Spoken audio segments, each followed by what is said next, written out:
Good evening, ladies and gentlemen. Again, I would like to welcome you to week 17 of Advisors Webinars Surviving the Pandemic. Tonight, I'd like to welcome our speaker, Tony Birch, the chairman for Shipley Limited. If you may, Tony, can you please turn on your cam? Good evening, Tony. How are you? Hey, good evening, Saadi. I'm good, thank you. Okay. It's evening for me. I don't know, we've got people all around the world, so for some people it may be earlier.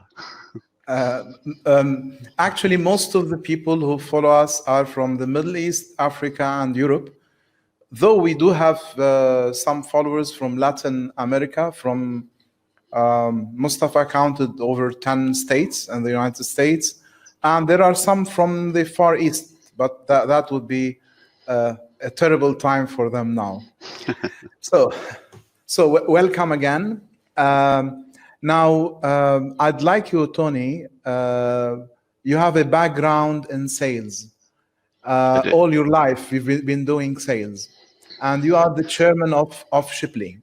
Mm-hmm. So can you, I intentionally found some videos on Shipley on YouTube, and I played them so that people would know who you are, who Shipley is. Now, to me, I don't think this is like a promotion. The reason I selected yourself and Shipley is because you are, before being a company, a knowledge house.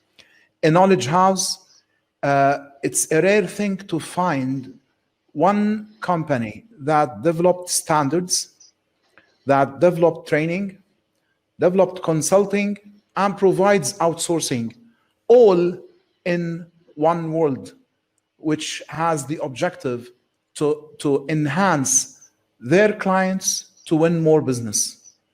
And I believe this objective is an important objective. This is part of surviving the pandemic. We all today need to be able to close some sales. It's much harder than before, and we need to do an extra effort. This is why I wanted you to tell us tonight about your approach, your common sense approach, your scientific, your process-based approach, and help our audience to sell more and to win more. Okay?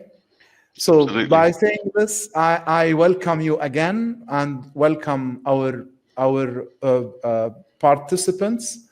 I believe Mustafa did a statistic with the team, and it showed around 80 different countries and states following us and attending our webinars. So by saying this, I will give you the steering for tonight, and I will pop in every now and then, maybe to discuss an idea, okay? A couple of administrative things. To earn the PDUs, Mustafa already shared the link. He will share it again at the end. If you wish to have a copy of the presentation, there's another sheet. And questions are welcome. This time, not after we finish.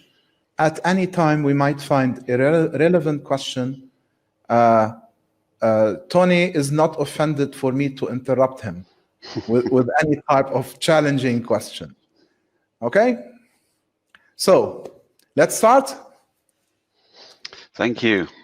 Welcome. Thank you very much, Saadi. Thank you very much for this opportunity to share something that I believe very passionately. And just picking up a little bit on what you just said, Saadi, as by way of introduction, a bit about myself. Saadi said I had a background in sales, mostly sales one through where bidding was required as part of the process. Probably 90+% of the business that I actually pursued was of that nature.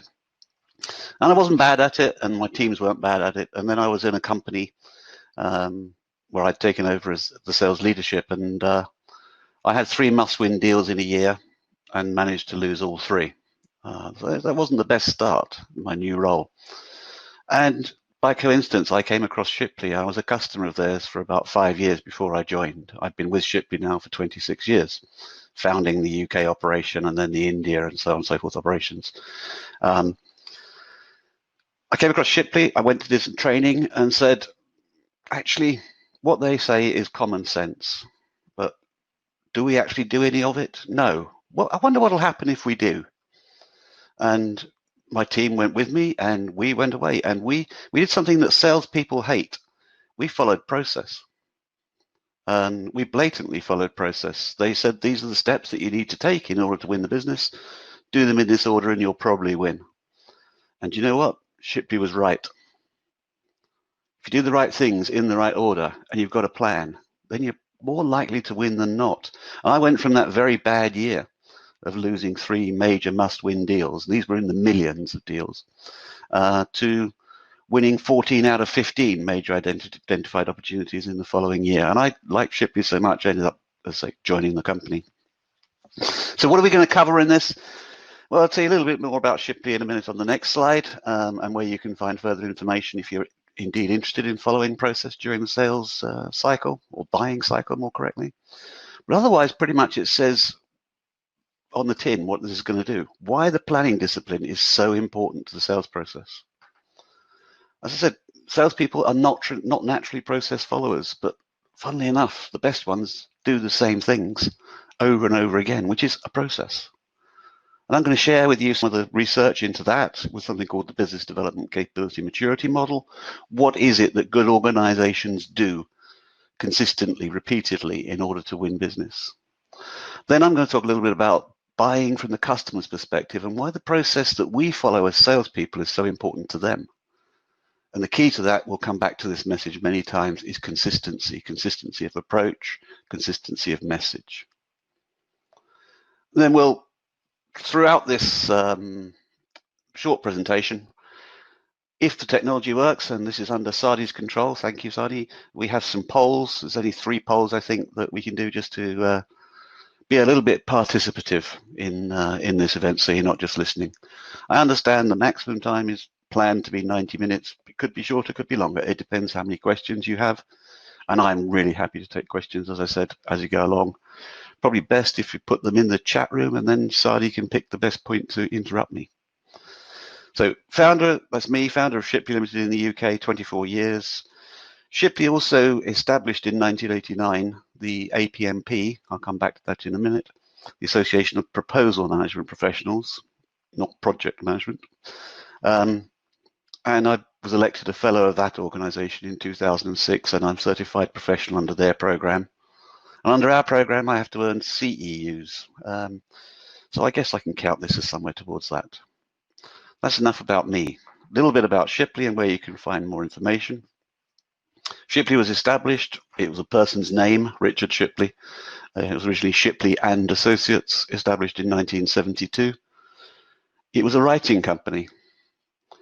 It founded, as it grew over the years, it founded various different divisions, and one of them became business development writing, and then business development winning. And that's where I came across Shipley in the late 80s, late 1988, a while ago. In 1989, Shipley began the process of pulling together not only its customers, but its competitors into a trade association, the Association of Proposal Management Professionals. Shipley sent out the letter inviting people to join this organization to learn more. Today, Shipley is in 15 countries around the world. That way we understand and service local clients with local culture. So my understanding in the UK of how the UK government does business, for instance, is in depth, as you might appreciate. But I don't know anything very much about how the federal government does it or how the Australian government does it. So Shipley has specialist divisions and companies in each of the major territories of the world. And we publish our knowledge. It's out there. You can buy the books. You can buy it as an EPUB. You can buy it as a physically hard book and carry it around with you.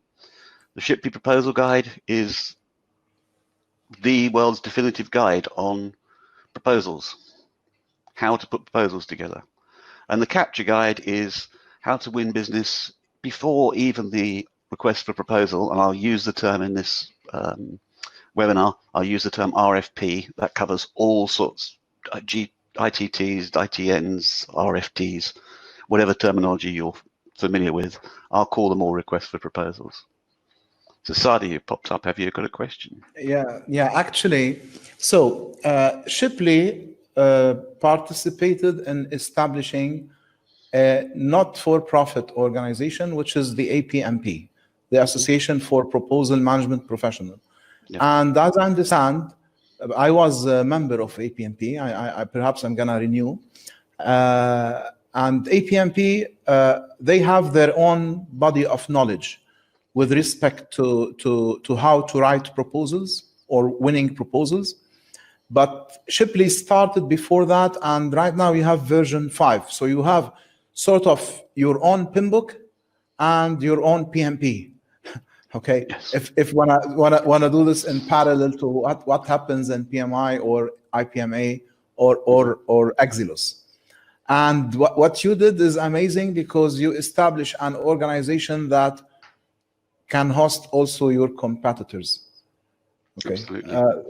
Yeah. And when the APMP, I said I'm a professional under their program, when they launched their certification program in roughly 2006, and just to give you a size, the APMP globally today is between 10 and 11,000 current members, and 80% of those are certified at some level in the APMP certification program. But for the first 10 years, the APMP didn't have a body of knowledge.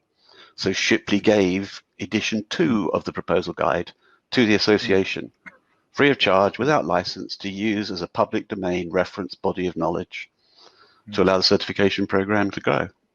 And of course, I'm sure version 6 will come out at some point.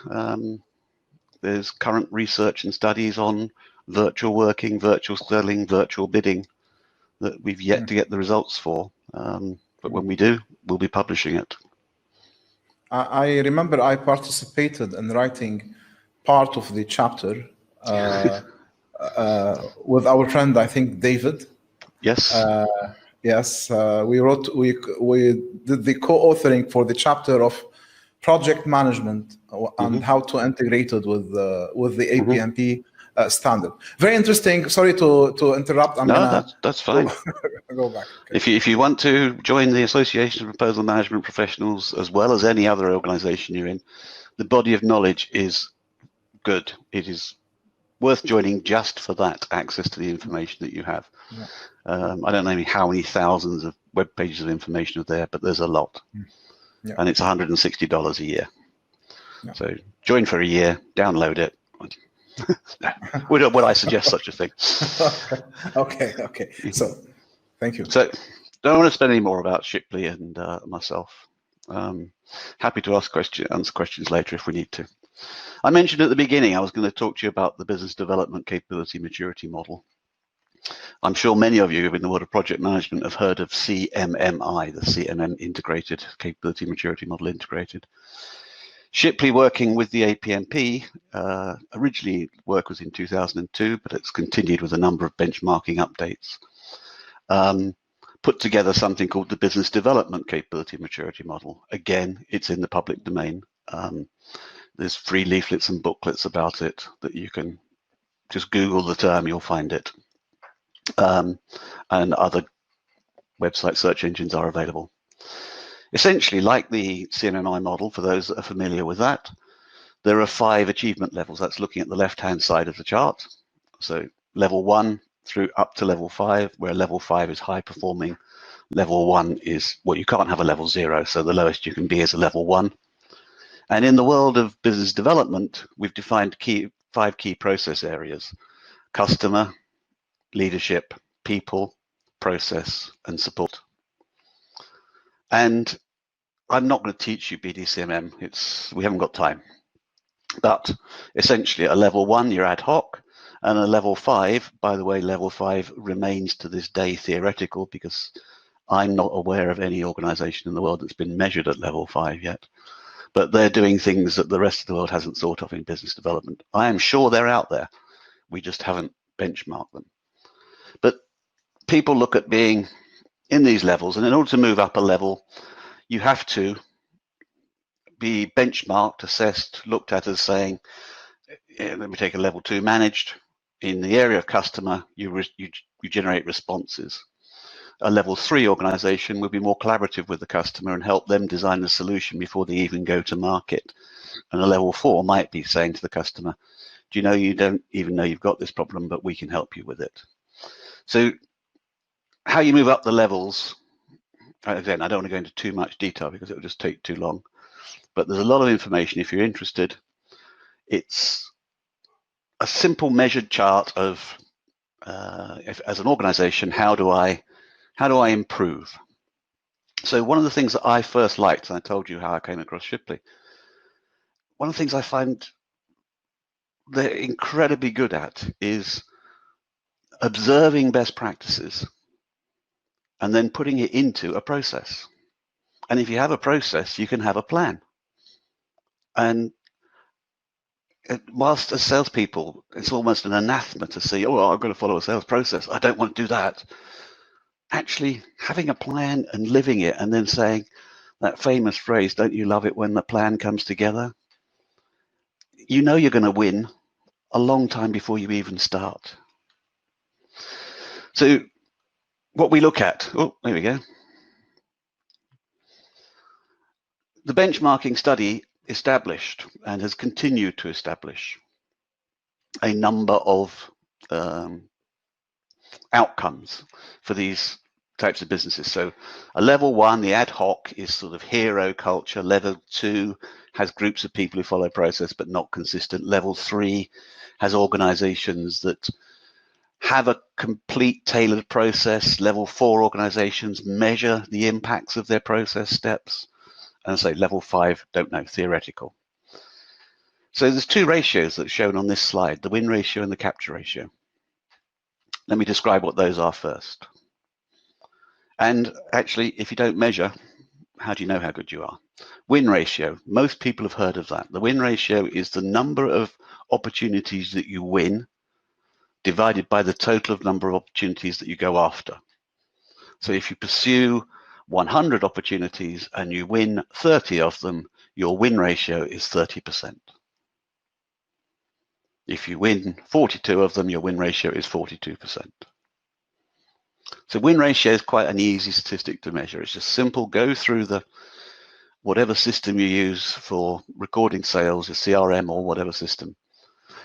Count the number of opportunities that you pursue in a year, and then count the number that you actually won in that year, and that gives you your win ratio.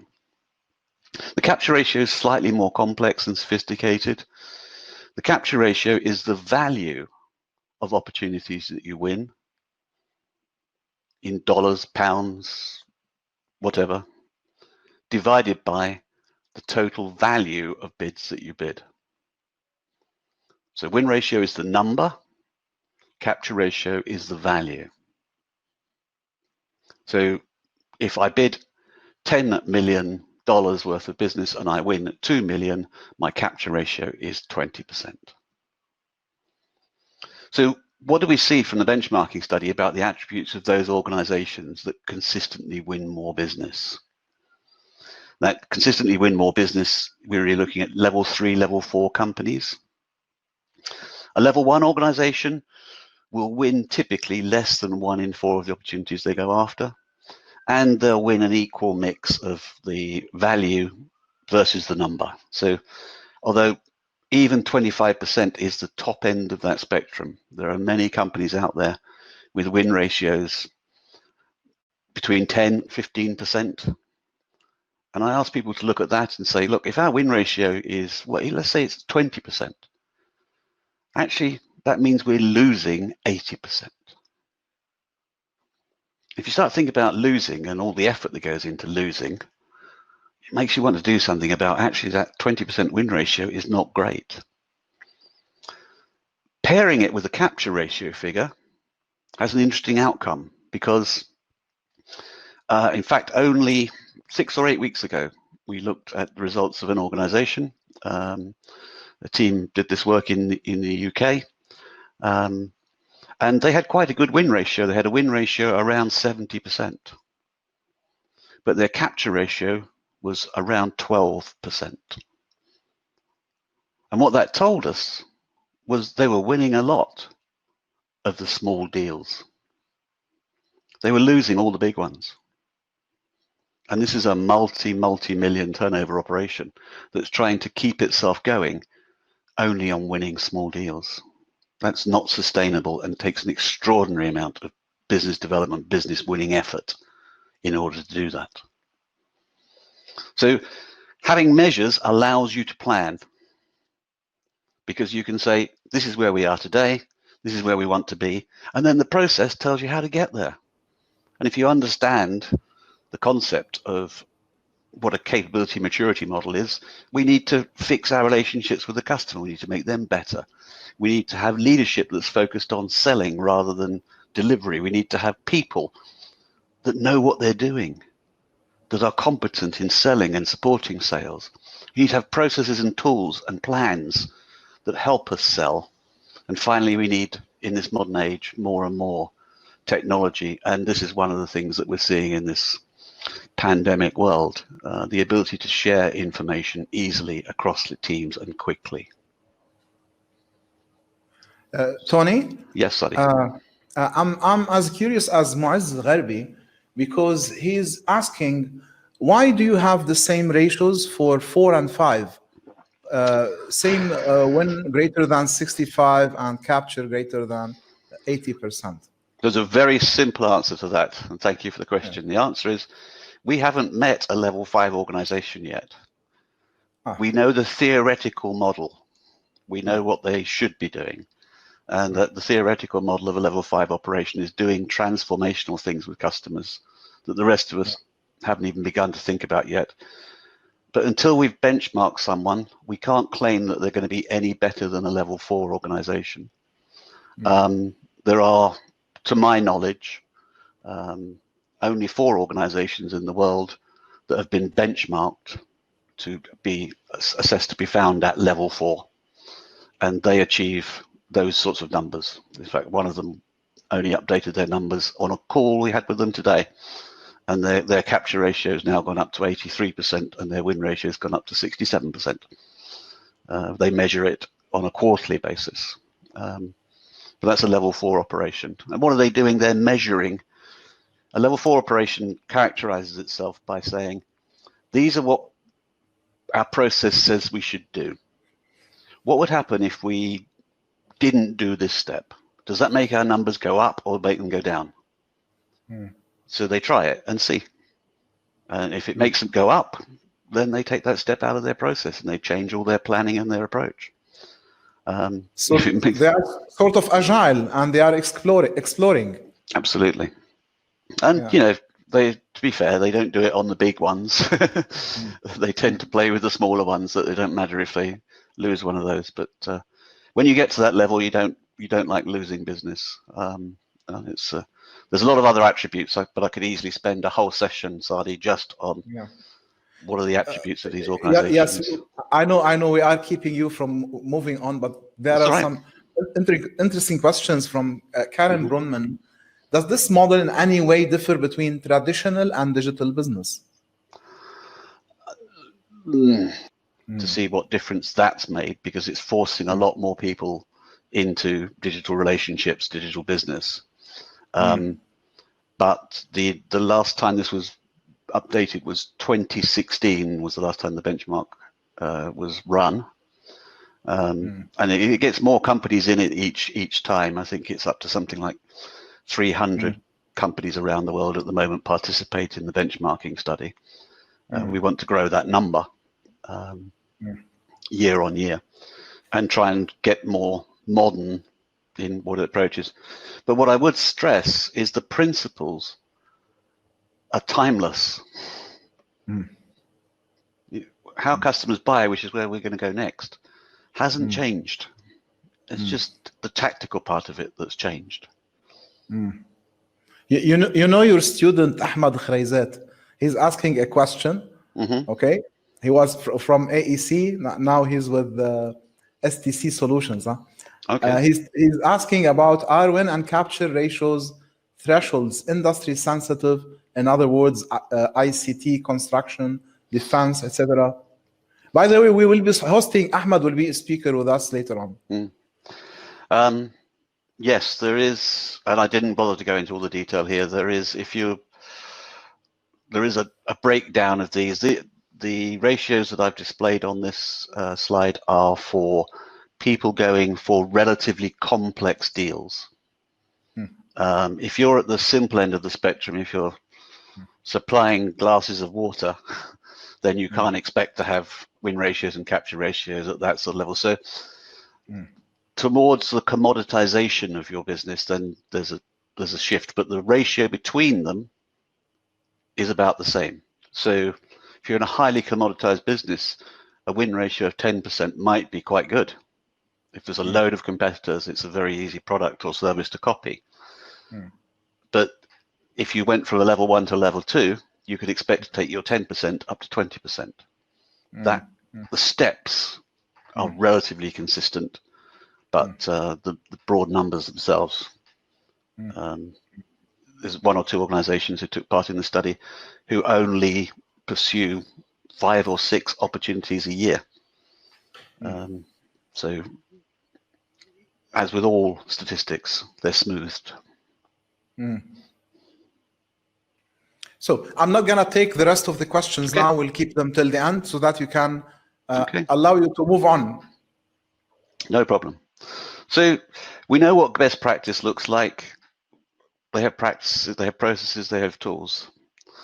I want to look from the customer's perspective. So the customers out there, they want to buy something.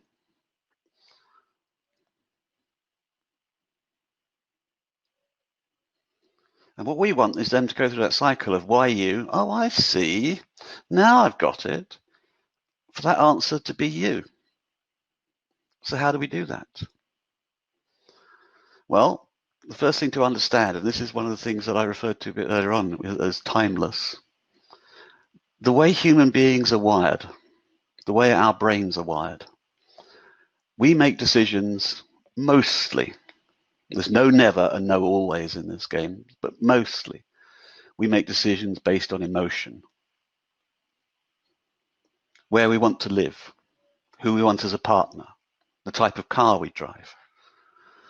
It includes our decisions at work, the things that we buy, the choice of suppliers. Our brain is hardwired to try and make these decisions emotionally. But of course, we can't, in the end, when we pick someone, say we chose them because we like them. Well, I chose that supplier because I think that salesperson was the nicest person in the world. That doesn't go down as a reason that's acceptable to your peers, the people you have to explain your decision-making processes to. So what we look for is logical justification. So we make an emotional decision and we justify it logically, and the logical justification supports the emotional decision. And human beings are absolutely great at twisting the facts to support their emotion.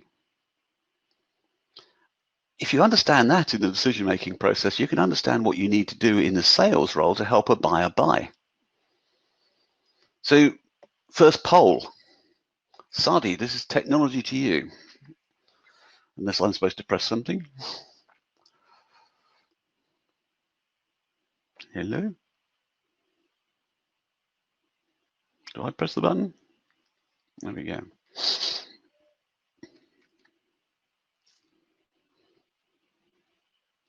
When in the buying process is the emotional decision usually made? When do you think? Step 1, step 2.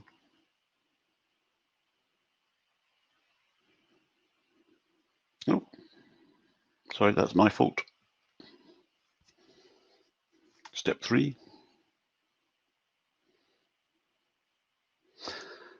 Would it surprise anybody? Let me see what results we've got. Can I see the polls? At the moment, we have about 25. I'm ending the poll.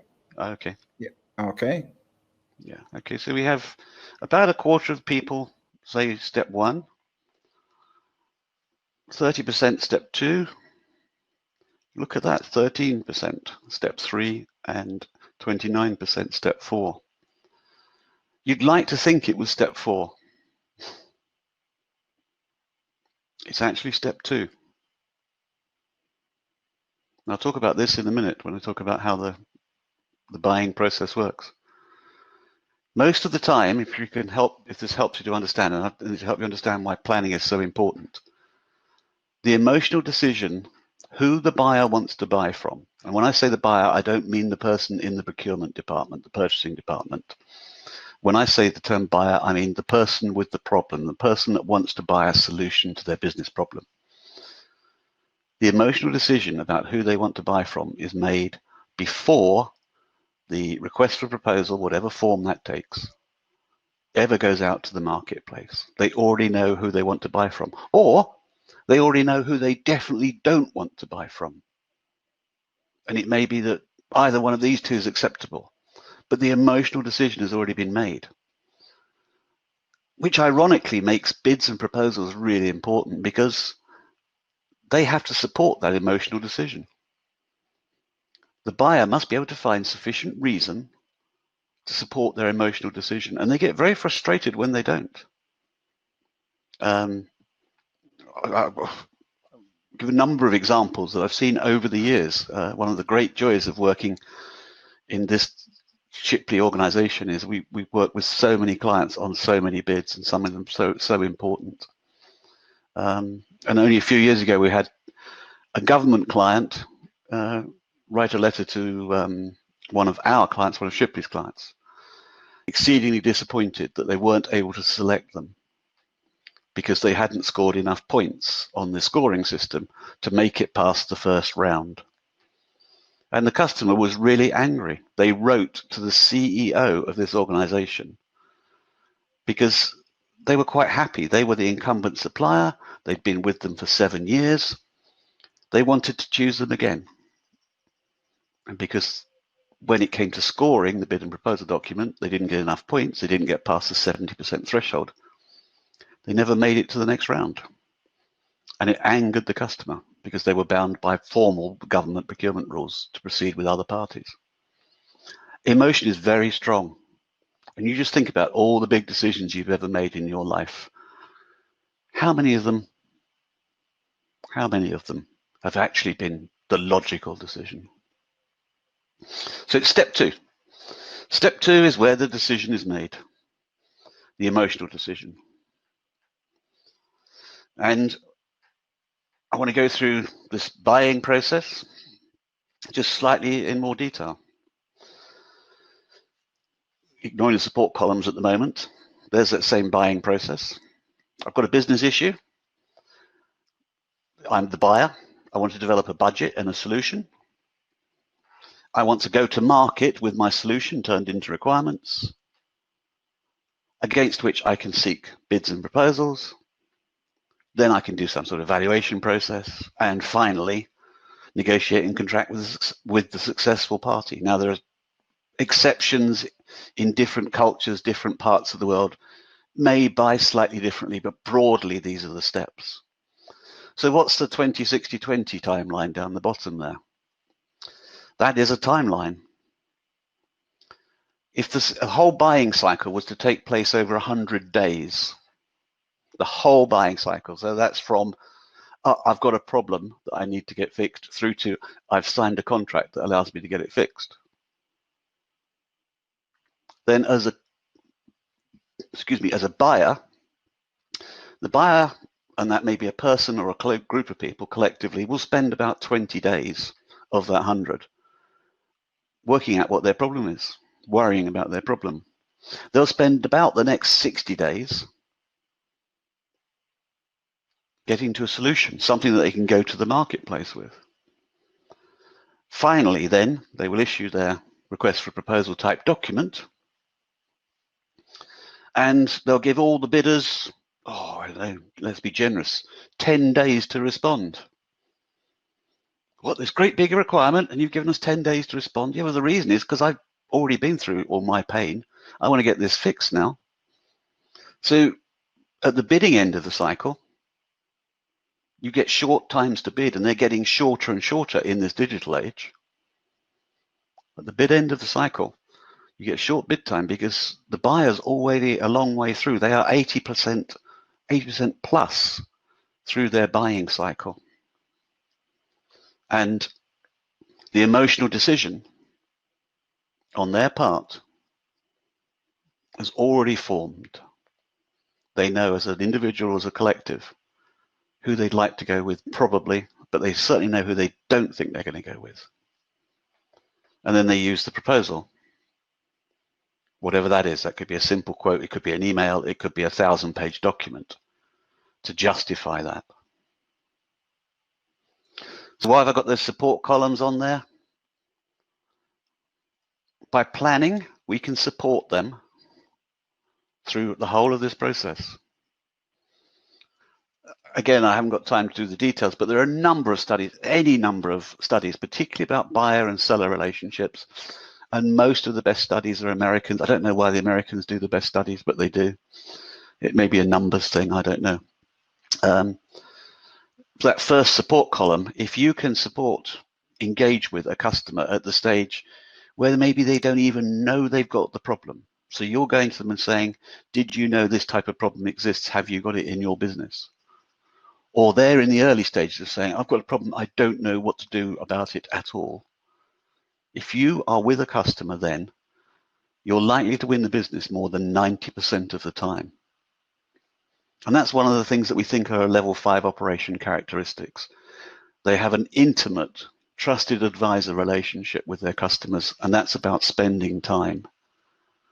We don't trust people that we don't see. And this digital age, and this certainly pandemic world, it's making that hard, but in many ways it could be making it easier.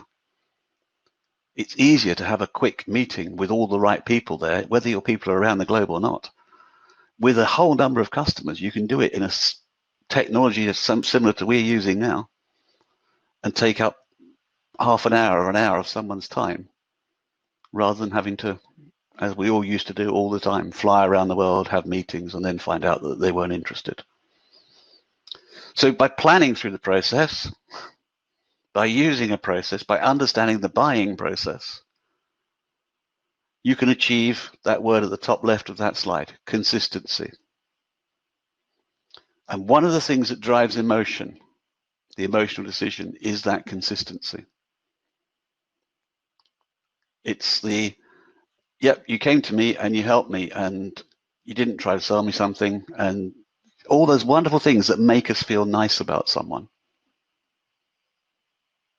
That's what we want, that emotional decision. And what you, again, see from the studies is that if I was to spend $1,000 to win a piece of business, I'm just picking a number at random, and it's quite a small number, maybe $10,000 to win a piece of business. Those companies that win 60, 70, 80% of the business they go after by win ratio, that is, tend to spend more than half of that money before the request for proposal is ever released, because they're building relationships to win the emotion. There was a study done in the US of 3,000 successful bidders over 4 years bidding into the US government. Consistently, they were spending 60, 65% of the money that they spent to win business before the RFP hits the streets. And it's about that consistency of interaction, consistency of message. So what do we Tony, do? Yes, can I interrupt you about only one thing on the previous slide? You can. Yes. You spoke about the capture management, or the standard or guideline. What is capture management, and where do you find it within this life cycle? Okay, good question, Saadi. We'll pick it up a little bit more in the next few slides. So capture management, it varies slightly, but it is the activity that goes on to manage the sales process before the contract is signed, and in some organizations it's up to the point at which the request for proposal hits the streets, but most generally it's the point from which we pursue a piece of business. We decide there's an opportunity in this organization, in this part of the world, we as a company want to sell to them. Right, salesperson, go do your stuff. But particularly in the complex world we're in today, there are some things, yes, if we're back to our glasses of water, you know, a salesperson can go and sell glasses of water on their own. They don't need anything. But if we're selling anything more complex, where we might need the help of an engineer to design an early solution, we might need to prototype, we might need to do a commercial model, we might need to find teaming partners to help us win, we might now need to establish a presence in country, then you can't expect the salesperson to do it all. The salesperson's got a job to do, a very important and critical job. The salesperson is to build the relationship with the prospective customer, who is, I use the term conducting the orchestra. The salesperson's job is to play the violin the best they possibly can, but who's making sure the rest of the orchestra is in time? It's the conductor, and capture is about, guys, this is what we said we were going to do. I'm managing it. It's project management of sales, is what it is. It's just a project that happens before the contract's signed. And like all projects, it's going to go wrong. Now, I have a question by Muhammad Salahuddin. Emotional decision may miss the consistency because the emotions lack consistency. But by being consistent, consistency is one of the things that people like. Consistency, even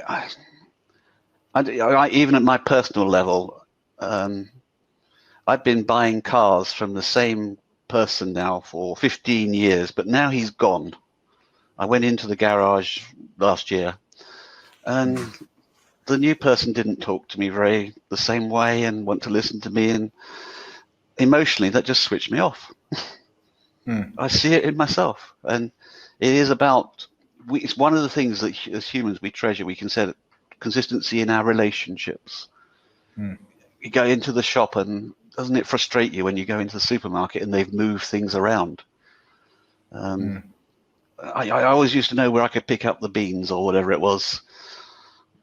It is just a big driver.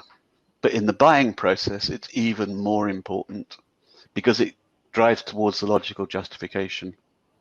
There was a study published in 2016 by the UK government.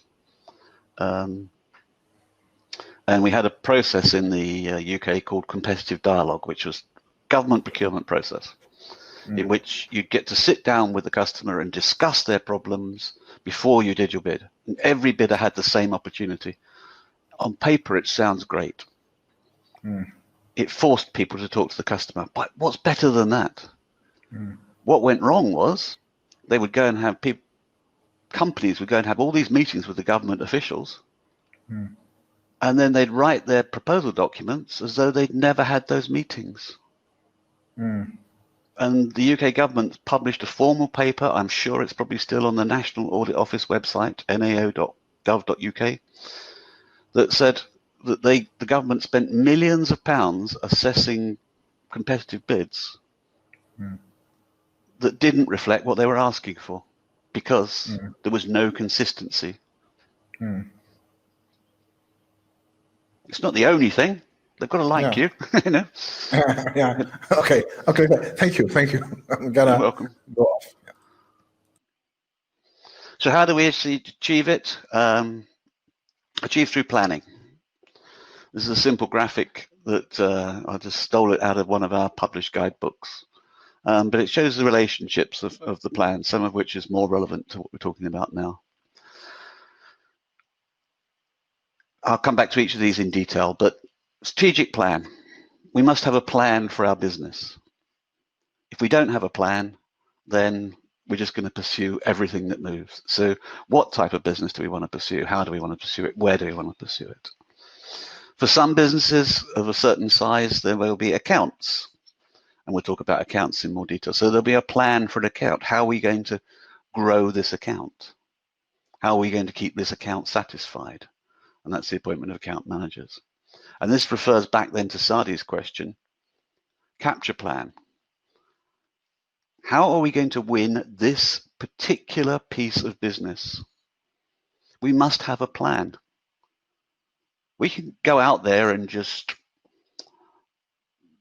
paddle around in the water and see if anything happens, but then we're just playing chance. Well, there's 4 of us bidding, we've got a 1 in 4 chance.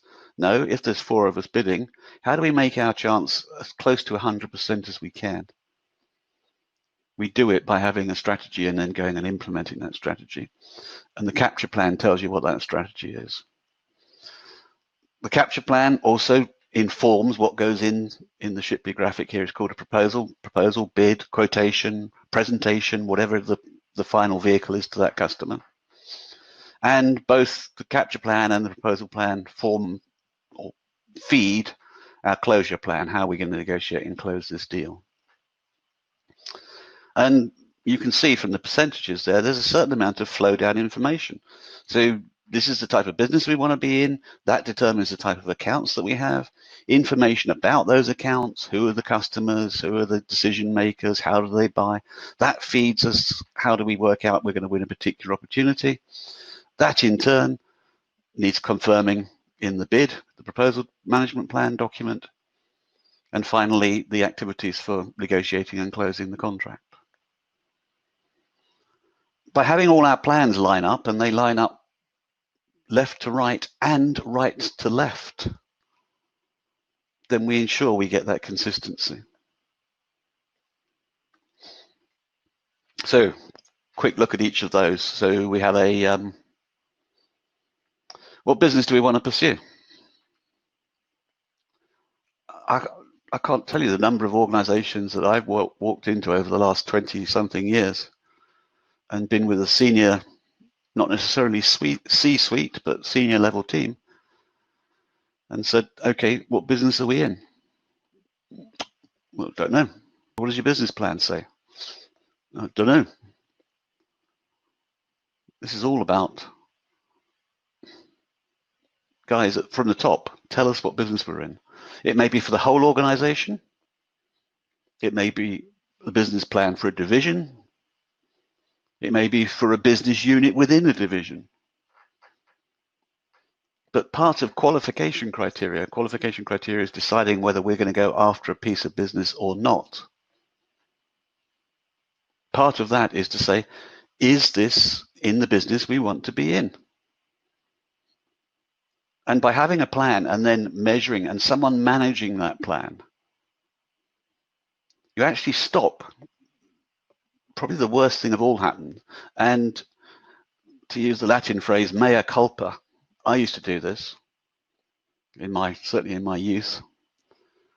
I'd go and pursue an opportunity with spending all my company's sales budget and effort and all those sort of things because I thought it was interesting, because it was a nice place to visit, or the customer was a particularly nice person to meet, or no, I never asked the question, do we really want to win this? How does it fit with our business?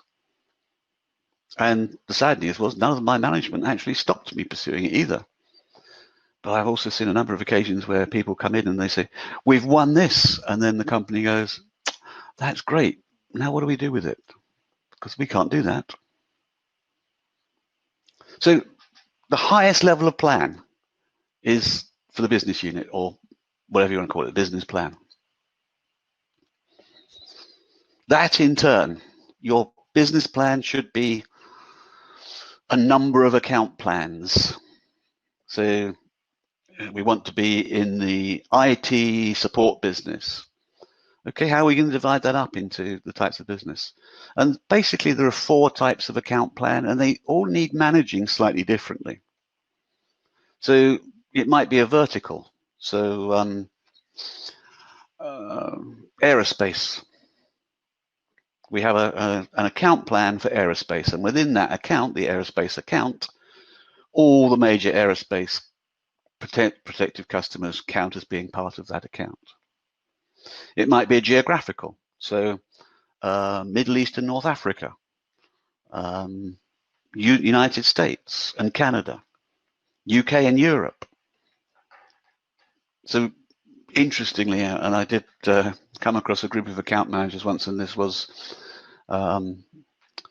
in the Middle East region, and I don't mean this to sound funny, but the I don't know, 5 or 6 account managers, and 5 of them had local geographies, and then 1 poor account manager had the whole of the rest of the world. And I thought that sounded a little bit unfair and a little bit tough on that poor person. So geographical, an account plan might be product or service. So selling our software development capability, a product or service. Or it might be for a single organization. Some of the clients, I just talked earlier on about the UK government. The UK government might be an account on its own. The important thing is there's someone called an account manager who has a plan for their account, and you can expect them to behave slightly differently. If I'm planning an account plan for a vertical, for instance, that's multi-customers or multi-prospective customers, and it could be multi-geography as well. Whereas if I've got a single organization plan, I'm looking to build a deep relationship with a single client organization. But in both cases, you need a plan. It doesn't just happen.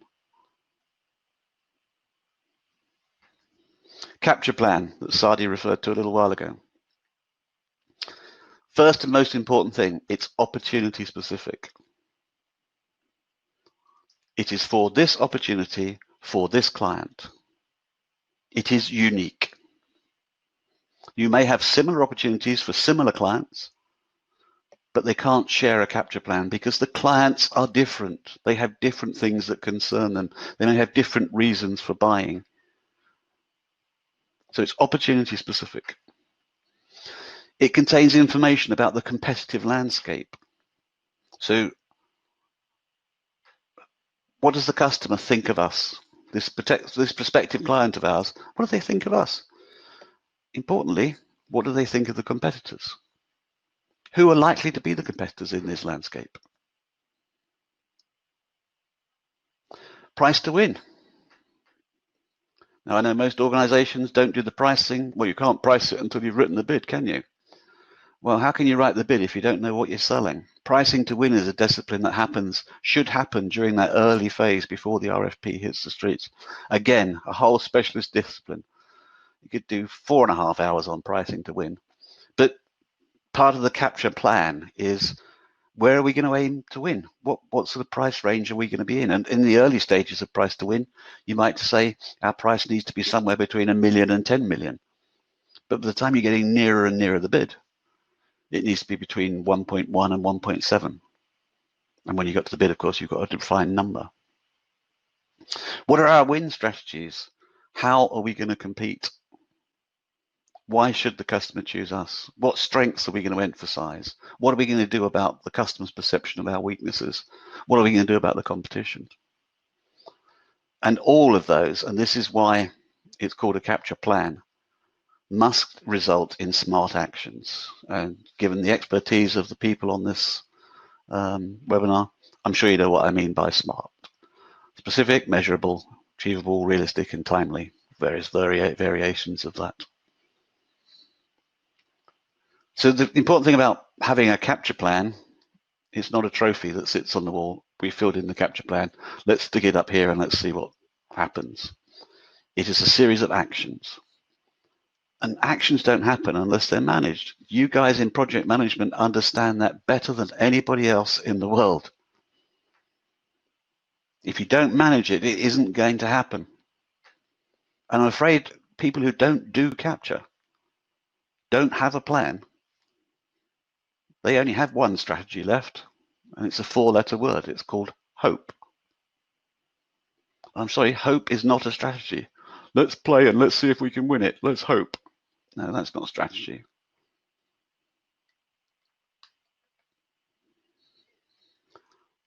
Another part of the capture process is the executive summary. So, who do you think should draft the executive summary? We're getting to the stage where the proposal is about to be raised. Who do you think should draft the executive summary?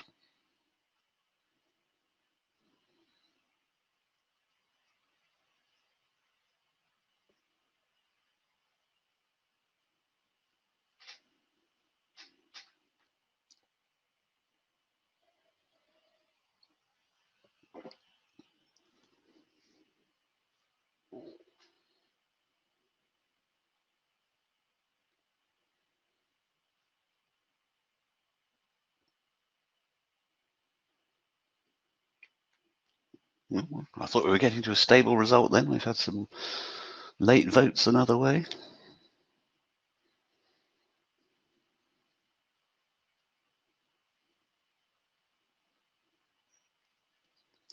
Shall I end the poll, Saadi? Yeah, let's end it. Okay. Here you are. 34%. Say the proposal manager. Now those people are observing what's happening in the real world. That's so often ends up. But I question, who should draft? It should be drafted during the capture management phase. The proposal manager may not even be there. The person who will be responsible for delivery, they may not even know who they are yet. It's the senior people. So senior executives should draft it. You've got 34% saying that as well. And then 16% saying the salesperson, the person in the sales role.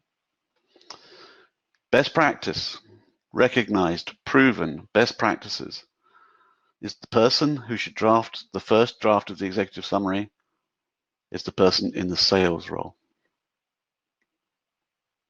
They know the customer best. I think I understand the poll. This is typical what we see for this type of poll. It's called an executive summary, therefore it should be written by executives for executives. If the senior executives have a relationship, maybe, but often they don't. Who knows the customer the best? Who's built the consistent emotional relationship with them? The person in the sales role. So who understands what they want to read? The person in the sales role. And personally, and this is my personal story, I've been with Shipley, as I said, 26 years. I wish 26 years ago I'd insisted on changing that term, executive summary, because by now it might have made it out into industry. Please stop thinking about it as an executive summary. It is not just for executives, and it is not a summary of anything that's otherwise written. It is a summary of why you should select us. So I call it a decision maker's guide. Dear decision maker, this is why you should choose us. This is why you should not choose the competition, ideally. It's a slightly different purpose document. And people will say, yeah, but salespeople, we don't employ salespeople for their writing skills. I'm not asking them to write the finished document. I'm asking them to prepare the draft. What are this customer's key concerns? What are they expecting from us? What have you told them about our solution? That's what I want to know. We'll give it to someone who knows how to write, to polish it and finish it. And we will certainly use senior executives. We'll certainly use senior executives to review it because they know what they like to be written to. Senior people read documents differently. And there's another area, by the way, referring back to that earlier question. The last decent research that was done on executive summaries, pretty much 90-something% of them were being read by senior people on paper. That percentage is getting smaller and smaller. More of them are reading it on other devices, probably not laptops, but maybe Surface devices. And they're looking for it in different formats, and the more and more executive summaries are asked to be presented, not just submitted. So one of the things that we want to do in the benchmarking study is update this stuff about executive summaries, or call it properly decision maker's guide, for how they are read.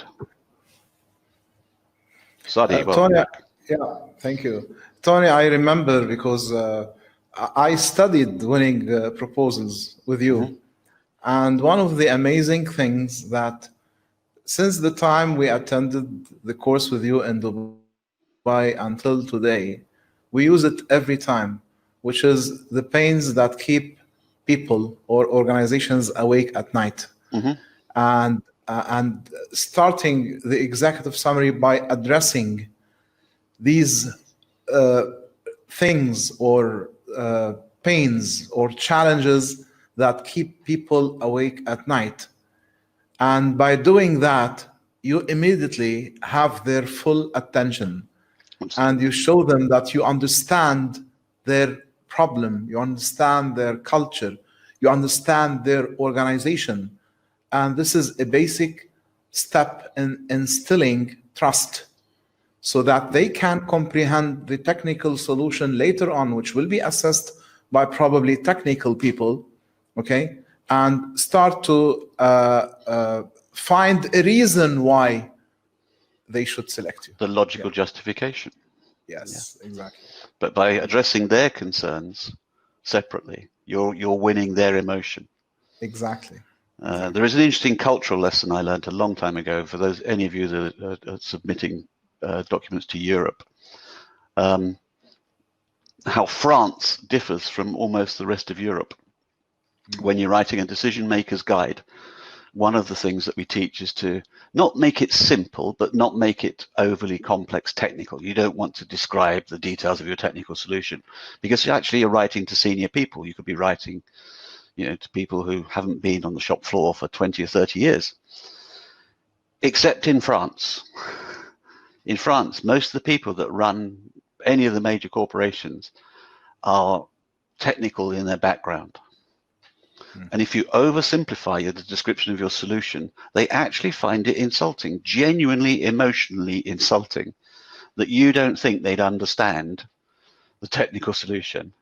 And yet they went to the École Polytechnique or something. So they're very clever people, but they've never forgotten their technical know-how. So I learned a personal lesson, I don't know, 20 years ago, maybe less. I had a very senior person in a French company call me and say, do you think I wouldn't understand this? If you're treating me like this, then I don't see why I should work with you. That was the end of our relationship. So if any of you are doing business in France, there's a little tip for you. Yeah. Okay. Thank you, Saadi. So quickly, how are we going to close the deal, the closure plan? This is something else that needs managing. Too many times, people get to the stage, they've had all those late nights putting together a proposal document, they've sent it out to the customer, and then they move on to the next fire. We're in the firefighting business if you're in the world of bidding and proposing. Sales team have moved on, or the bid's gone now, there's nothing I can do. Actually, more and more in this day and age, there are a lot of little things you can do to keep in contact with the customer, not by breaching any ethical rules. I'm not suggesting that for 1 minute. But what are we going to do once we've submitted the proposal? How are we going to let them know that we're keen and interested and so on and so forth? And if they do come to us, what's our negotiation strategy? That should have been thought about during the capture phase, because how we price affects our negotiation. If we're going to be hard negotiators, then we can put in our leanest price and stick to it. If culturally we have to give something in our negotiations, then that has to be built in as part of our price to win, as part of our proposal and so forth. So a small but important plan that attaches to the rest. And of course, the key activity is the proposal management plan itself. Once you've got the RFP, how many people do we need to do it? What are our key messages that support the capture activities, the account activities, and so forth? But most importantly, the job of a proposal document is to maximize its scores. It's to have the evaluators say, yep, that was the best scoring proposal. A lot of people think that, and as I said earlier on, there's no never and no always in this, but mostly decision makers don't have the time to sit and read your proposals. They will ask someone to do it and give them their opinion. It's not always true, but mostly. So that person's got to be able to go into the senior decision maker's office and say, yep, I don't know how they do it. Most people have structured scoring systems these days. These guys scored the highest. Good, because I read their executive summary and I quite like what they're offering. And when they met me and they did this and going back to this, okay, it's a no-brainer. Let's go with them then. So project management of a bid is a very focused activity, like the project management of a sale, like the project management of closing a deal. When you're in the heat of being a salesperson, being a proposal bid manager, being a negotiator, that's when you find out things haven't happened, because there's no one around planning it for you and managing that plan. So we look at the whole process. And coming right back to Saadi's question, someone actually asked the question and Saadi put the question. Consistency in how you behave, how you deliver your messages, that all helps the customer to trust you. And if they trust you, they'll work with you. We like to work with people that we think understand us, understand our goals, understand what we're trying to achieve. They're not giving you work because they want to give you money. They're giving you work because you're going to help them solve a problem that they have. And you just want to be consistent in doing all of that. So we've got our last poll before we just go to open questions. I have no idea how to launch it, Saadi, so that's, need your help, my friend. Poll 3.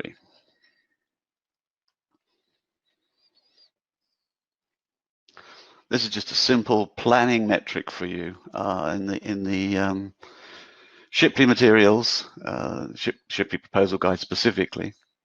The poll's coming up now.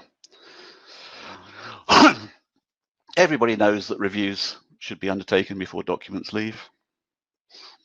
How many pages of new material can a reviewer review in a day? This is brand new material, not edited old stuff that they see from proposal to proposal.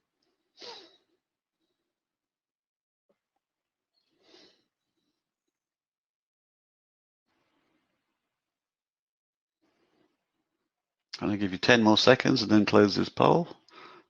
It's stabilizing.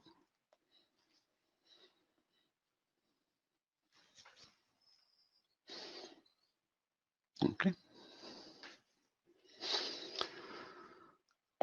Well, 6% say 100 pages, 20% 60 to 80 pages, 24% 40 pages, and 50% say 50 to 20 pages. Well, that tells me you guys are a unique audience. Because at least you erred on the right side. 50% of you, well, in total, 75% of you were closer to the answer. The actual answer is 40 pages per day. That, again, is a measured metric. Shipley measures this very regularly. We do a lot of reviews. We manage a lot of reviews for our clients. And it's, if I give a review, and when I say review, that is, you give it to someone, they're not proofreading it, spell checking it, those sorts of things. What they've got material that's already proofread, already spell checked. So it's as right as it could be, and what they're looking to do is help us improve it. And so with their suggestions, it takes, the metric is about 40 pages a day. More complex material, where half of you went, yes, it can go as low as 15 to 20 pages a day, particularly if you've got complex concepts within there that need simplifying and explaining. But this whole thing of someone gives, the proposal's due in Friday morning at 10 o'clock. No, worse than that, Monday morning at 10 o'clock. You give it to someone at the end of the previous week on the Thursday evening or the Friday evening, depending on where you are. What do you expect them to do? I have people give me documents for review and they say, can you review it tonight? No, I've got a life. And it's 100 pages long, and that's going to take me 2.5 person days of effort. Give me the time and I'll do a good job for you. Otherwise, don't ask me to review it. So when you're planning, there's a whole bunch of metrics that you can use. They're all measured metrics. How long does it take to prepare for a kickoff meeting? How many reviewers do you need? How much can a writer write in a day? A writer can write 4 pages of new material a day. A graphic artist takes about 1 to 2 hours to do a simple graphic, 6 to 8 hours to do a complex graphic. If you have metrics, you can plan. If you have a plan, you can deliver. So That isn't me, as you can see. How does planning help you to win? I hope you've seen that sharing the information through the plans can ensure consistency. And if you've got all the way from what business do we want to be in at our strategic level, all the way through to how we're going to win and close this opportunity, you are going to be consistent. The joy of going back to even the strategic plan is you'll end up with just consistent messages in your marketing, in your social media, as well as in your pursuits of opportunities. And the people in the planning role, you know this.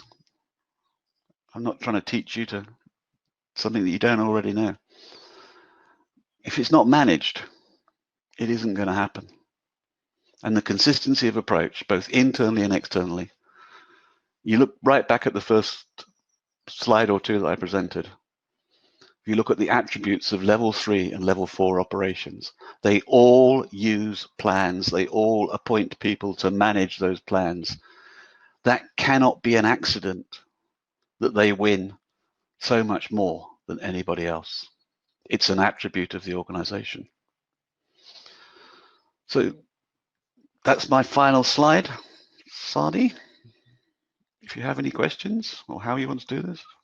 Okay, thank you very much, David. Personally, Tony, sorry. How long have we known each other? So many years. Okay. Actually, since we were with CMCS, my previous company. One thing before we take the questions, I'd like to invite everyone to attend next week's session, which is Transformation, Project Management Skills, Imperative for Change Leadership in the Knowledge Age, which is by Douglas Weidner. He's the chairman for Knowledge Management Institute. These are the people who invented the Certified Knowledge Manager certification, which is the world's most renowned certification on knowledge management. And he's trying to offer us an advice for project managers, how to utilize knowledge management. And this will be next Wednesday. I believe Mustafa shared the link. Now, by this, I will end the slides to start our questions. We already had many questions answered. I will start with the question of my own. Now, in many places, in many organizations, they rely on ad hoc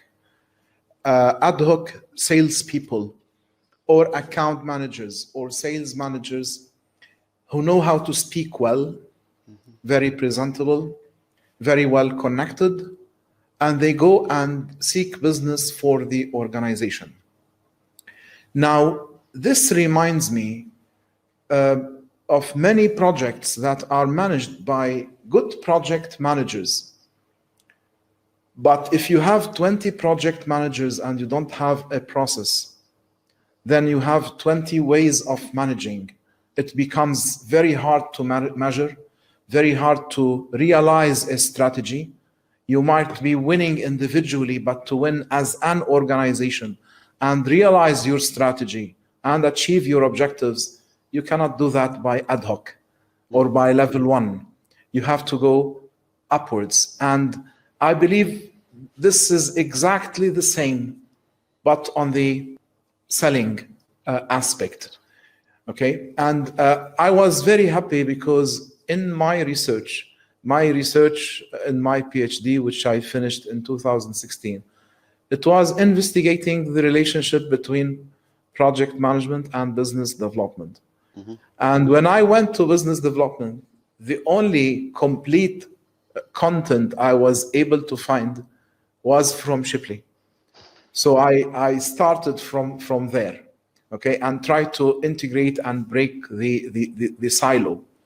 Mm-hmm. One thing about successful projects, many studies showed that for them to succeed, their initiation should be right. Mm-hmm. And few organizations focus on the initiation. And the initiation does not happen when you sign the contract. When you sign the contract, this is the commitment.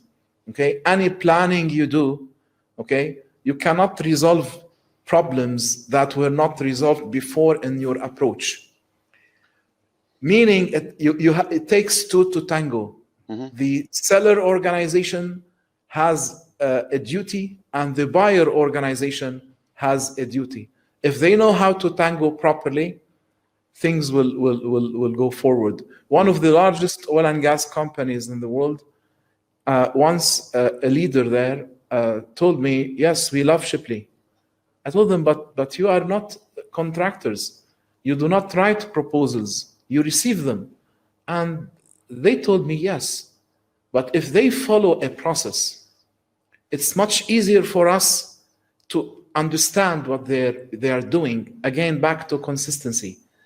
So clients are looking for this consistency, for this professionalism, which does not occur by having a Superman, but by having a group of people who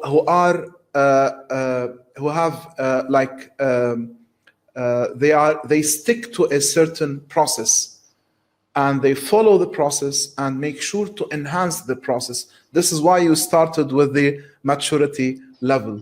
Perhaps we have a process today and we start to follow it, and it is not perfect. In this manner, this is why we have to look at all the sides you started with in order to perfect the selling process. These are all my 2 cents. What do you think? Yes, I think you reminded me of something important I didn't say, actually, Saadi, that I should have said. The capture manager hands over to the person who's going to be the delivery manager. So there's a proper handover. And the capture plan is initiated and then managed.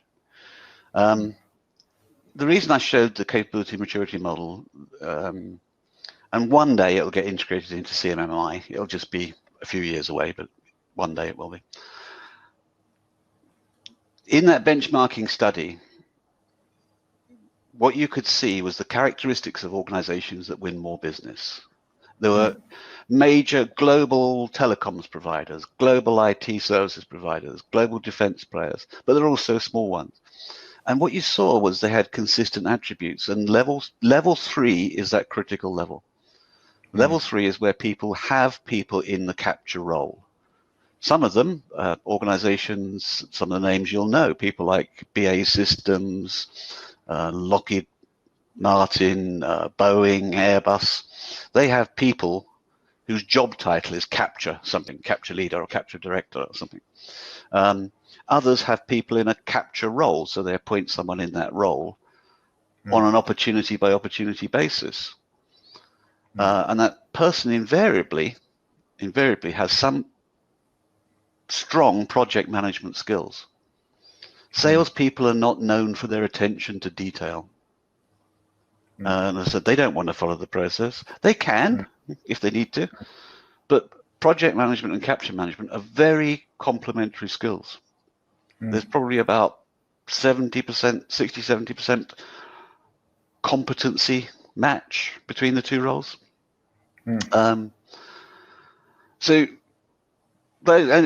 we've seen some organizations in the Middle East. I don't know whether I can name them. We mentioned a guy I trained earlier at AEC. They put together a process that, a beautiful process map, looked really lovely. The hardest part was getting salespeople to actually follow it, because it almost feels. I'm not suggesting that a capture manager manages a salesperson. That's not what they're there to do. They're there to make sure that if the salesperson needs a white paper on the importance of the green credentials of this product, it's there. If they need a senior executive to have a meeting with a senior executive in the prospective client organization, it happens. They don't have to do it. Salespeople are spending too much time, and time is the most precious resource for salespeople. They're spending too much time doing things that they're not best at doing. And actually allocating a capture person, and this doesn't need to be full time. It can be someone who does it 2 hours a week, to to actually make sure that all the plan's happening, guys. Yes, we've had that meeting. Yes, we've submitted that paper. Yes, we've made that presentation. Yes, marketing have changed the website. That's what capture management's about. It's one of those roles. But the important thing, and I want to go back to what you said, is you have a plan. If you've got a plan and you're managing to a plan, do you know what? Mostly it works. And what surprised me when I'd never heard of capture in 1988. No concept of what it was. But I did find out that when we had a plan and we did it, and part of that plan is saying, checking, measuring, is it working? Funnily enough, we'd win. To win 14 out of 15 major opportunities that you identify, I was Shipley's top reference client for 2 years because I just couldn't believe that I hadn't changed any of my people. We hadn't changed our products or services. We hadn't changed our pricing. All we did was have a plan and follow it. And it worked. But don't tell salespeople they're following a process because they'll just run the other way. They'll hide in a cupboard rather than follow a process. Yeah. Now I have a question from multiple questions. I'm going to start with one from Munir Jude because he reiterated it twice. He's talking about the ratios, win ratio and capture ratio are mainly for bidding to show win capture of sales. What about the ROI for each phase? It might be that the ratios are high, however, ROI is low. I think if I understand the question, then actually I personally did some study about 5 years ago, I think it was, to try and understand the return on investment and this was on a pound, UK pound, spent in an account phase, in an opportunity capture phase, in the bidding phase, and in the final negotiation phase. A pound of effort. And I put together this wonderful paper that showed that roughly about 7 to 1. So you get about 7 times more bang for your buck if you do something during the capture phase with the customer than you're ever likely to do during the bidding phase. Or to try and make the same impact is going to cost you 7 times more. So however you want to take the model. And I don't know, that took me a while to do, numbers of months. I put the report together and gave it to my colleague, Paul, who's an expert. And Paul said, your sample size isn't significant, so we can't publish this. But I had taken a lot of time to work with some capable organizations in business development to understand how much effort. I turned it into pounds, but it's really effort. Your biggest payback, yes, there's a degree of risk. You know, you could spend money, and I hear this argument very often during the capture phase, put a lot of energy in that during that phase, and then the client decides not to proceed with the procurement. Okay, fine. That happens. You're not going to win 100%.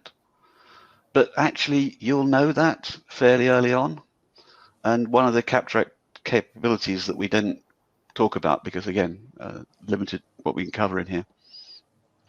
One of the best practice disciplines that you see people who use capture as a process using plans is qualification. It is continuously qualified.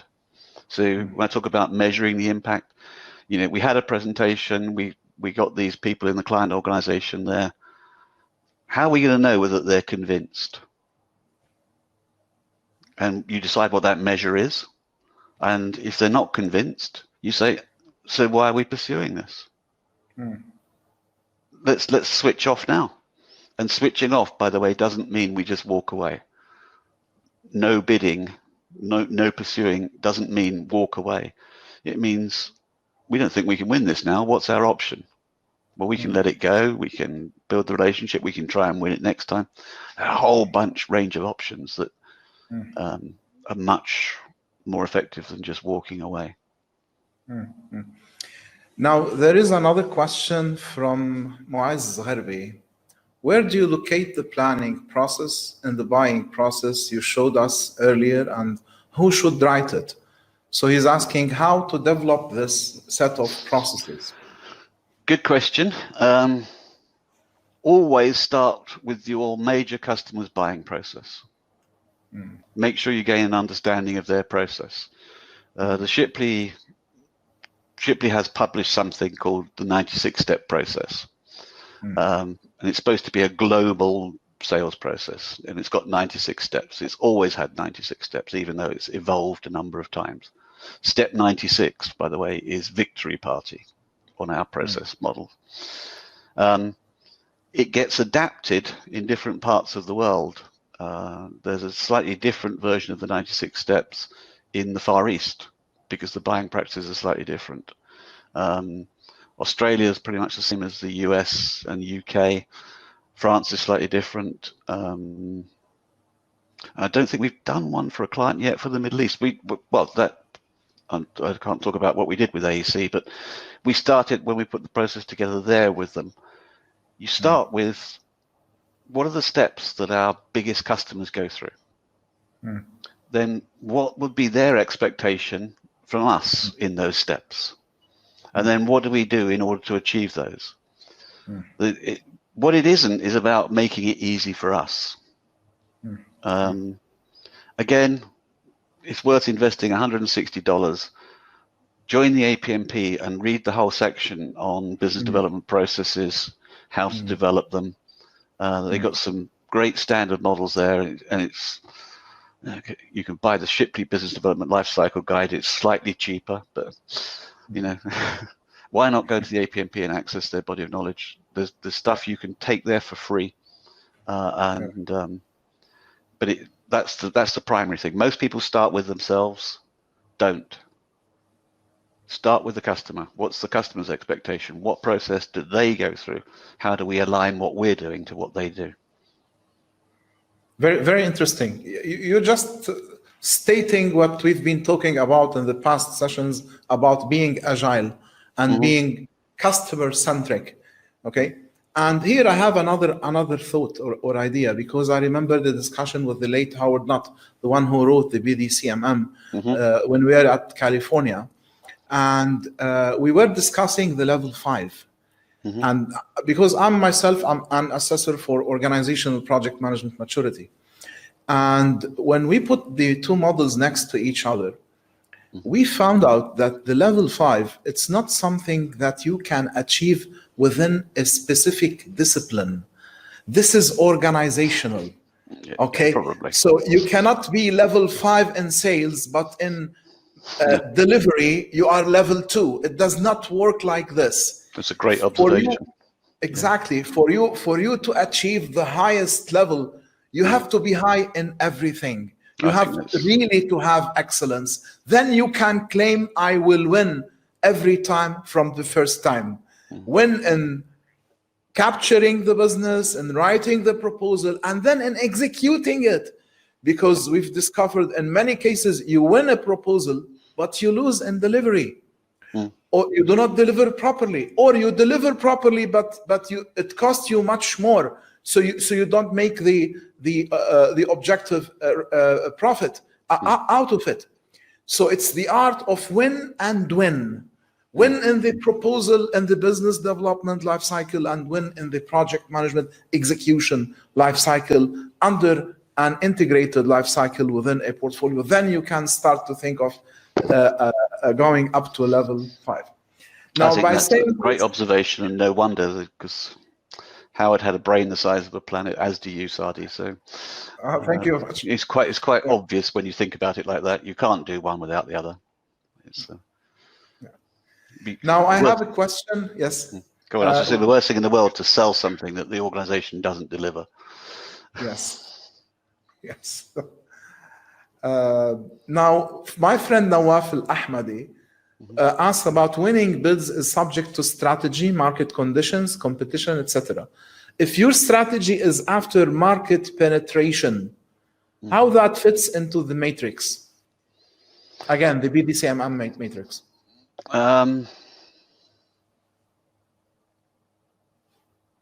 That's a good question. I think it depends what you mean by aftermarket penetration, because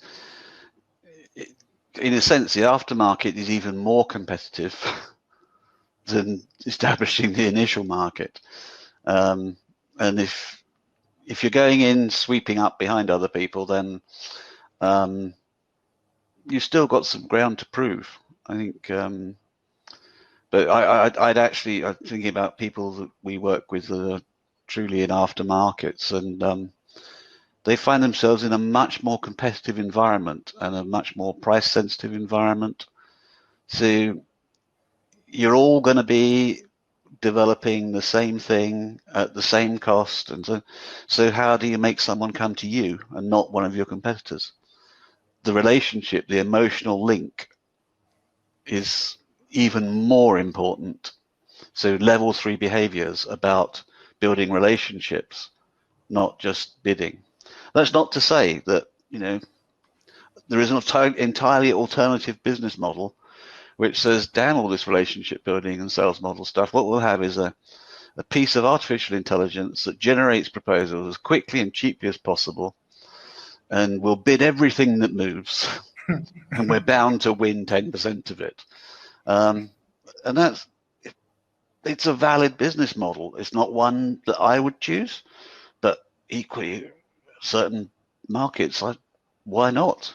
I certainly know clients that do it for part of their business. They've automated the proposal process, so they don't have any relationships with customers for part of their business, and that's part of their business. So it's right at the top end of those plans. Part of their business unit strategy is to say, we're not doing all this account plan, capture plan stuff. We're not doing any of that. What we're doing is a numbers game. Bid 100% of opportunities that we can and hope to win 10 of them. Now, Nawaf is elaborating. He means offering a lower proposal just to get into the market, regardless of making profit out of the project. That's a business decision. Beachheading, we'd call that in English. And it's it can be a dangerous strategy. What do you call it? Beachheading? Beachheading. It's getting the troops on the beach, so that once you're there, you can fight your way inland. Okay. And the problem is, as you all know, is globally true. If you've gone in there and, you know, I sell this glass of water for 50 pence, I'm going to struggle to sell it for 51 next time.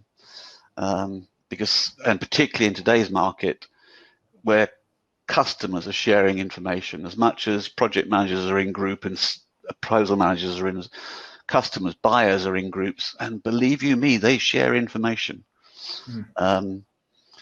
And I would say it's about a business strategy. If you're going to do that, then there's going to be a cost. There's a sacrifice you have to make. Could you become a level 3 operation in those circumstances? Yes, if you're doing it in the right way. But to me, it's a one-off tactic. Again, I've supported organizations that have done that. We've deliberately priced low. We did one where we priced low, and the negotiation strategy was to increase the price during negotiations. And when we first briefed the negotiation teams, they said, what? We said, yeah, we need you to increase the price because we can't deliver it for this. And this is how you're going to increase the price in negotiations. They've forgotten to ask for this. Say, fine, we'll do it. And it's only going to cost you this much. They've forgotten. You know? It's part of a strategy. And I've seen as many strategies as I can probably think of, but nothing surprises me anymore. Now I have a couple of questions before we close. One from our dear friend Isa Al-Ali. He was a panelist with us from UAE, the chairman for the Innovation of Project Management prestigious award. How can we avoid emotional influence to our decisions? We can't. We're hardwired. I once had a gentleman, he was, I don't know, probably in his mid-20s. He and his wife were buying a new home. And I'd said this thing about emotional decisions and so forth, such as buying where you live and things. He said, no, I'm doing it all logically. And he had this big spreadsheet of what they wanted in their new house, and square footage, and that massive spreadsheet. It must have had 200 lines on it. And then I must be 3 months later, I'm in the facility, and he came in where I was doing the training. And he said to me, "Just wanted you to know, we bought the house." And I said, "Okay." He said, "Yeah, we bought the one my wife liked." But he said it got a good high score on my spreadsheet as well. So okay. This is the logical justification, but the real reason, his wife chose it. Okay. Absolutely, and he was honest enough to come and say it, and I really appreciate him for that. But yeah, if you read any of the studies about decision making, and you don't have to be, you can in any discipline, don't care what it is. Human beings have been making emotional, quick decisions for thousands of years. And what we're trying to do in this disciplined world of buying and selling, customers are trying to do this, is they're trying to take all that emotion out of it and make it all rational. They're fighting thousands of years of human evolution. It's much more honest to say, yeah, I like that salesperson. I think I could work well with them. I'd sooner work with them than that other idiot that came through the door yesterday. And that's how we as humans do things. You can try and take it out, and you can force yourself. You can get situations, and well, in fact, there's an example, the government one I used earlier. The government procedures, this was a UK government, said this is the rule. If you don't score 70%, then you can't make it to the next round. And this client of mine, they actually scored under 60% because they didn't even answer some of the questions that were asked in the tendering process. And if you don't answer the question, you're going to get naught. But the emotion was still there with the customer at the most senior level.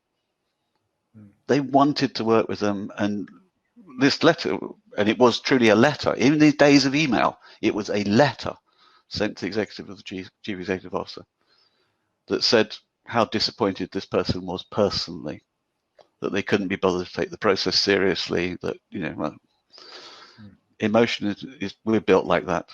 Yeah.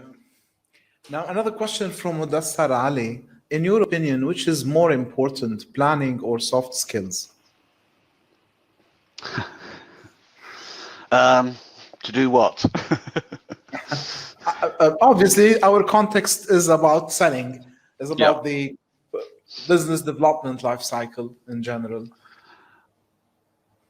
You need the soft skills to implement the plan, but if you don't have a plan, what are you doing? I've met, and I'll tell a story again personally.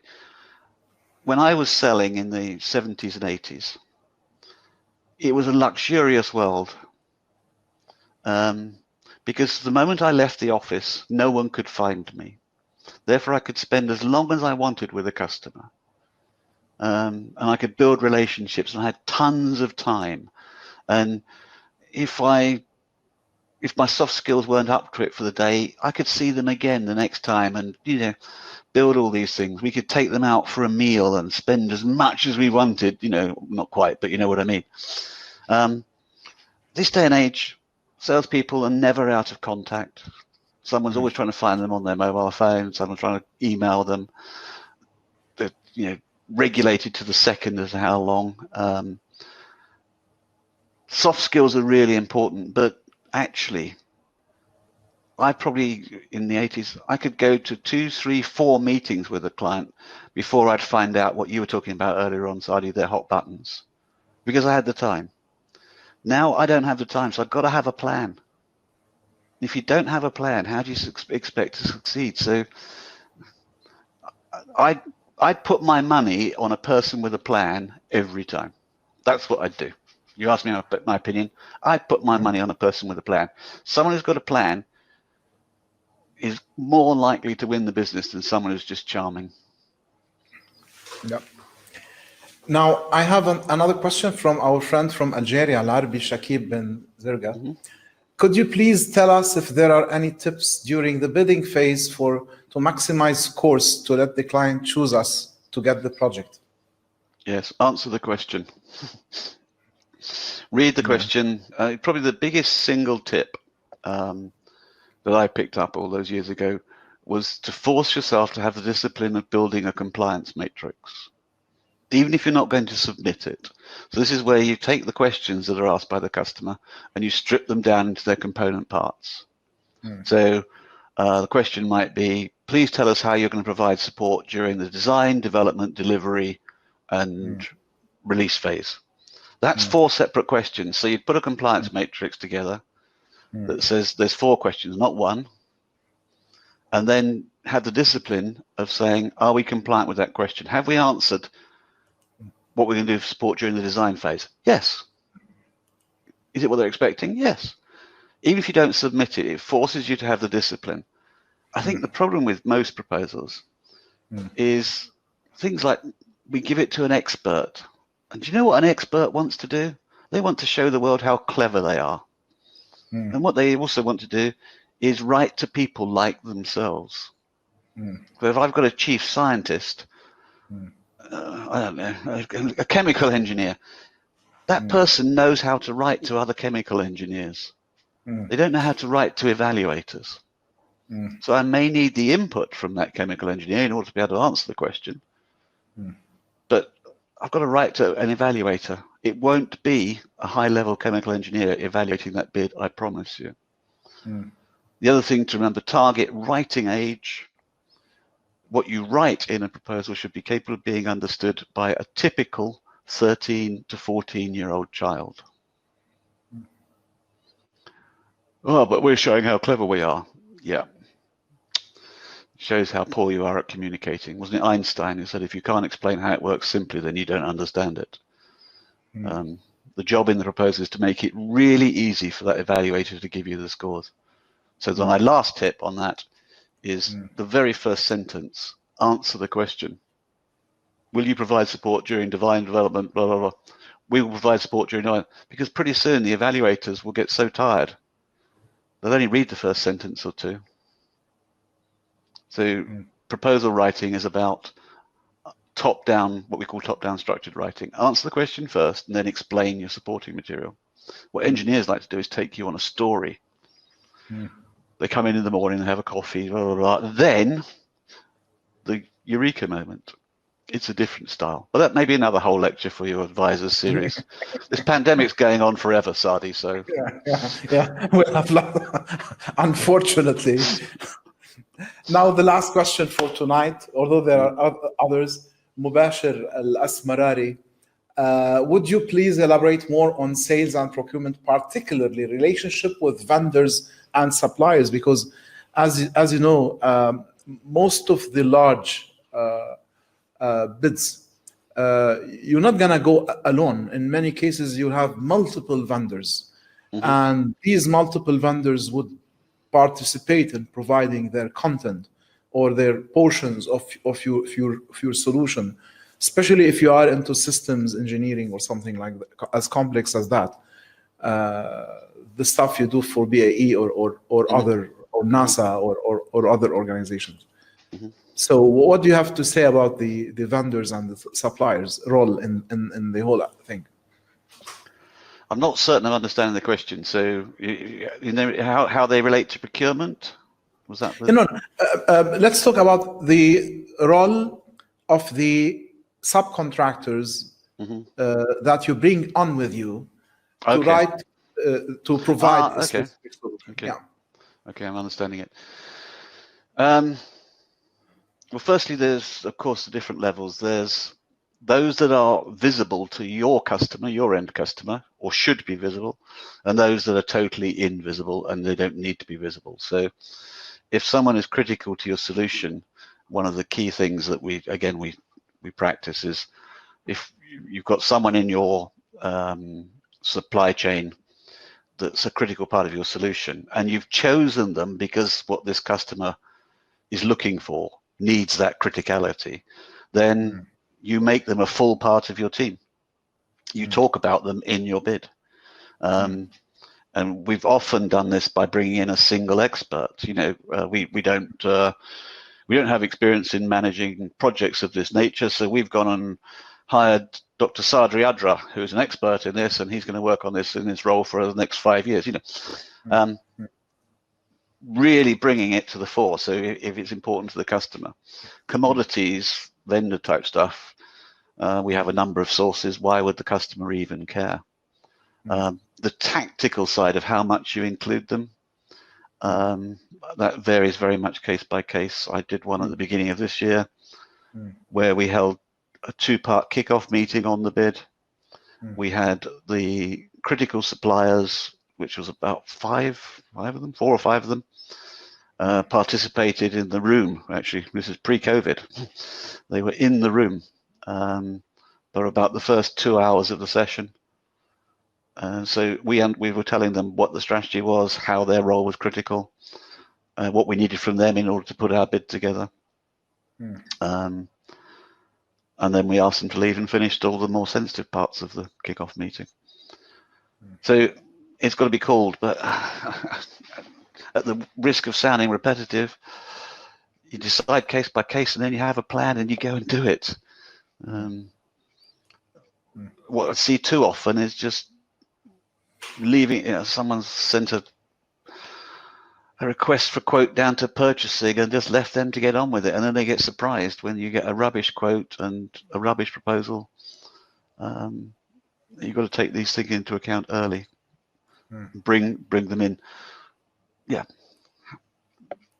Whether you mention to the customer, yeah, that we do on a case-by-case basis.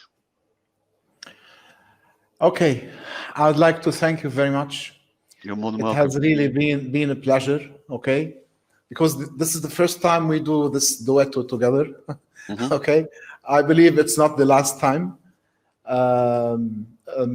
Within what we're trying to offer about the organization of the future, we're trying to cover multiple aspects, and you provided something that we don't speak a lot about, but it's very vital. It's vital for our existence, because if we stop selling as companies, we stop to exist. Absolutely. Okay, exactly. So if we want to do everything in terms of agility, of transformation, of managing projects, of excellence, digitalization, all the things we're talking about mean nothing if you are not able to sell. And this is why I'm happy we have you with us tonight. We're going to have a continuing session to this by Ahmed Khreizat. Okay, maybe after a month or month and a half, I don't remember the calendar, but he's also with us, and I'm sure he will capitalize, Tony, on what we discussed tonight. So his mission is harder because he has to go. Yes. Thank you very much. And if there's any questions that you've got in your chat room, Saadi, that you need my help to answer, by all means, just ping them over to me, and I'll help where I can. Of course. Thank you, everybody. Thank you for your time. It's very late in the evening for many of you. Thank you so much. Thank you for staying with us that late. I'm very happy. Thank you, our dear audience. And see you next Wednesday. Until then, please stay safe and hope to see you soon. Thank you and good night. Bye-bye.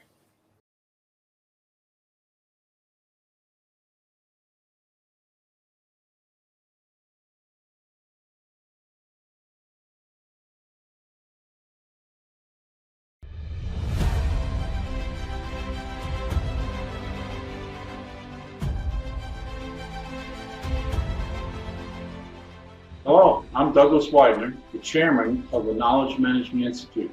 The world is going through a major transformation, and project managers like yourself are needed to lead KM program officers. I'm happy to offer this webinar called Transformation, Project Management Skills, an Imperative for Changing Leadership in the Knowledge Age, in conjunction with advisors. See you soon.